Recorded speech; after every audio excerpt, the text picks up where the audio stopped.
Okay, we're moving along here nicely. It's Rabbi Shmuel Palm. We're doing the class on Kabbalah. And when we are talking about the Seder Hishtalshalos, the hierarchy of how we get from our true selves all the way down until we have the house that we want, the bike that we want, or whatever dream we want, there are all these levels that go in between them. And we have to understand these levels in order to navigate our way through them and get what we really want out of life. So we go through the state of being just who we are, and then we could have a desire for something that's called echad. Not that we have a desire, but that we could have a desire. And then we actually develop a taste for doing that particular thing. That's called kadmon. Then we contract everything that we could possibly do in our mind down to just one point, and that's called the reshimu. And then we have a kav, which is the line, the first line that we're going to talk about. We're going to talk about another line today, which pulls out through our free choice the vision from that one point, like building out a plan from a blueprint for a building. The kav will decide and measure out how much we're going to give to go towards that goal and how much we're not going to give to go towards that goal. So the next thing that happens in the Seder Hishtalshalos, in this chain of descent, in this hierarchy, is called Igulim and Yosher. You go through these two stages, one called Igulim, which is the circle, and the other one called Yosher, which is also called a line. So Igulim is like having a daydream about a house, and Yosher is like the act of actually building the actual house.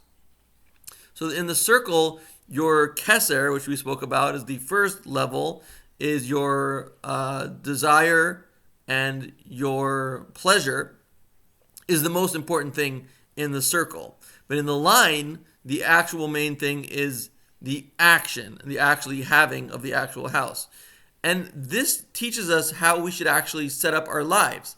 We should have impossible dreams and practical solutions. We should write down everything that we want in our impossible dream and write down everything that we want for our practical solutions, that we need for our practical solutions.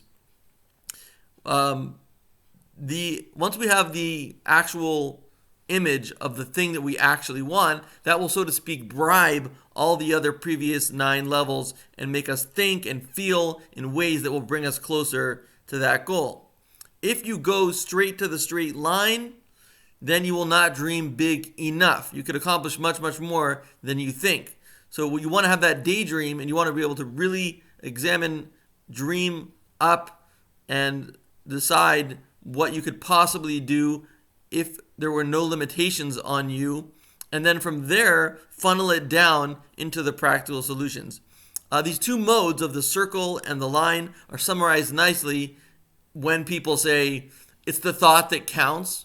So there, the will and the desire is most important. That's the circle. And then you'll have the guy who says, no, the road to hell is paved with good intentions, and that is like the line. So some people care all about your thoughts, and other people only want to see results. But to be a proper human being, you need to go through first the level of the circle, and then the level of the line. We have to be able to daydream our way into our dream life and then switch into practical mode until we actually get it. Practical mode will limit your possibilities, eventually down to a particular possibility, a particular house that you want, and in the sense of what God wants, it's the dir b'tachtonim, the dwelling of His presence in this world. He wants that to happen in a certain way, and He has His unlimited fashion where He just wants what He wants, and then He has the practical solutions of what He's going to do with us, the particular people that He has to deal with. As long as have a good time you spend some proper time in circle mode, you will have bigger dreams fulfilled for you than what you could get if you went straight to the line and straight into what's practical. And most of the time, people miss the circle stage, and they don't dream big enough, and that's why they don't necessarily have the life that they want. God bless.